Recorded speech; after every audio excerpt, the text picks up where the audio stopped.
How do civil engineers decide which roads around a city need improvement, and how do they go about deciding what improvement is right? This is the backbone of data-driven safety.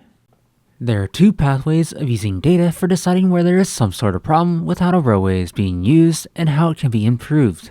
The first is the simplest of using existing data and determining from that where the greatest number of crashes are occurring and focusing improvements to help.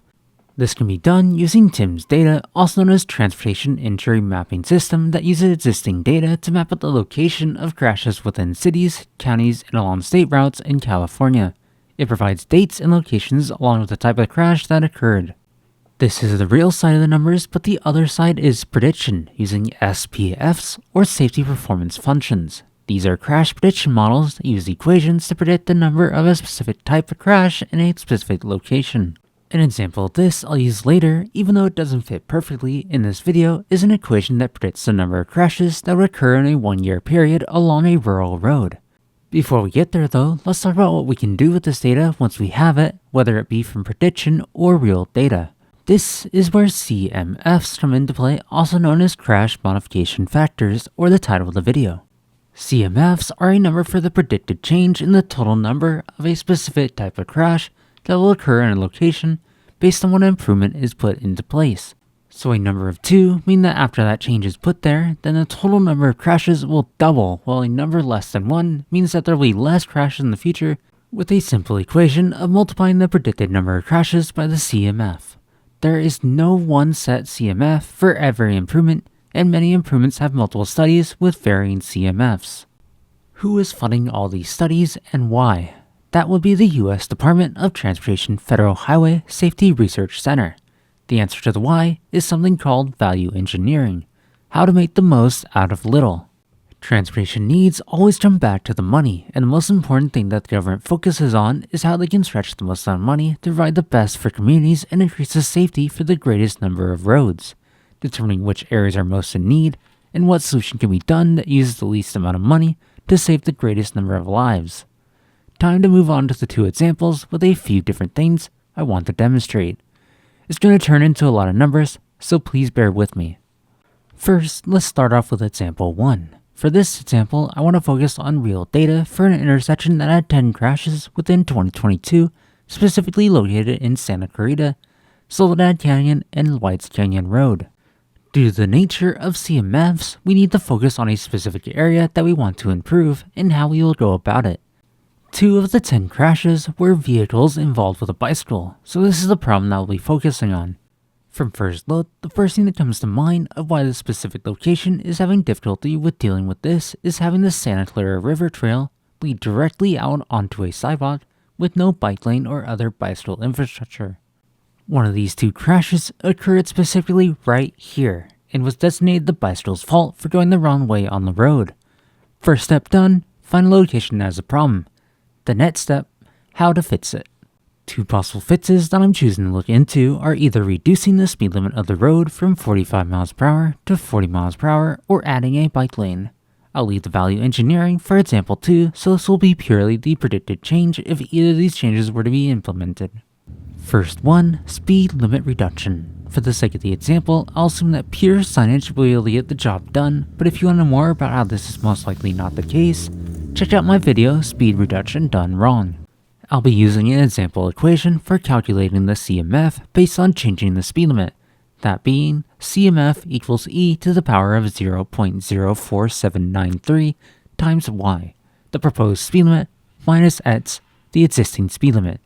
Doing this math works out to have a CMF of 0.79 for a 5 mile per hour speed limit reduction. Before we jump to what this means, the second solution is a bike lane addition that has provided CMF of 0.274, done by a study titled Development of Crash Modification Factors for Bicycle Treatments at Intersections. Now time for the comparison.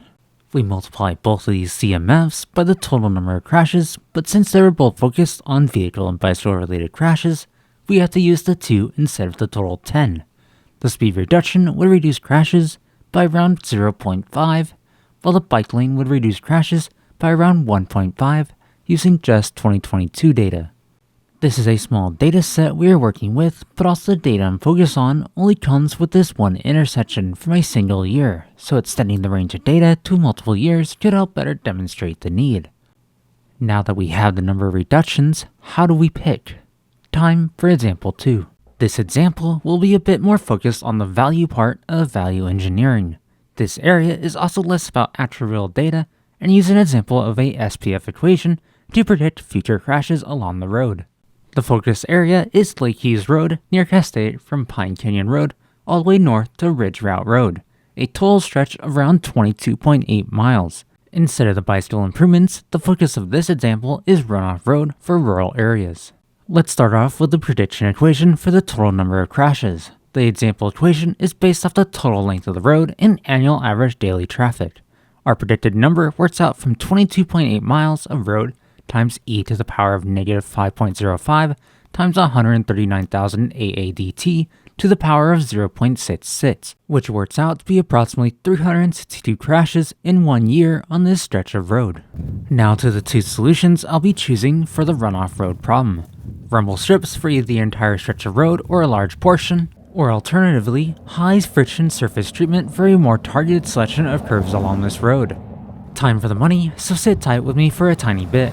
Rumble strips that alert drivers of going off the road come out to around 10 cents to $1.20 per linear foot based on application method, coming out to a range of $12,038.40 to around $144,460.80 for the stretch of 22.8 miles, but doubled for the both directions, making it $24,076.80 to around $288,921.60. The more expensive path for high friction surface treatment comes out to around $22 to $35 per square yard or around $34 to $54 per linear foot of road. This treatment is made more for curves to help provide better grip for vehicles, so I'm going to assume around 2 miles of treatment targeted at the most dangerous curves, making the total cost come out to around $361,025.28 to around $574,358.40. Time for where the CMF comes into play for both, and I'll be using already found CMF from various studies. The CMF for the rumble strips is 0.67, while the CMF for HFST is around 0.457. Remember, though, that these numbers are based on only runoff road crashes, which account for around 80.6% of total world crashes, making the predicted world crashes come out to around 292 for specifically runoff road crashes. Rumble strips would decrease this number by around 96 crashes. But the thing about HFST is that we need real data of the number of crashes on the targeted curves to get a more accurate prediction. But assuming that all 292 runoff crashes are only on the targeted curves, highly unlikely, but for the sake of the example, then the reduction of crashes would be around 159. This is where the value of both comes into play for the government. Which solution is more worth it, or does it even have enough money to go with the more expensive solution? That question is for a different video, but for now, I just want you to take away thinking about how every single roadway project, this is a type of calculation that cities must do, and this is just an example of only 2 solutions, not the hundreds of thousands of CMFs that are present for all the other many different options.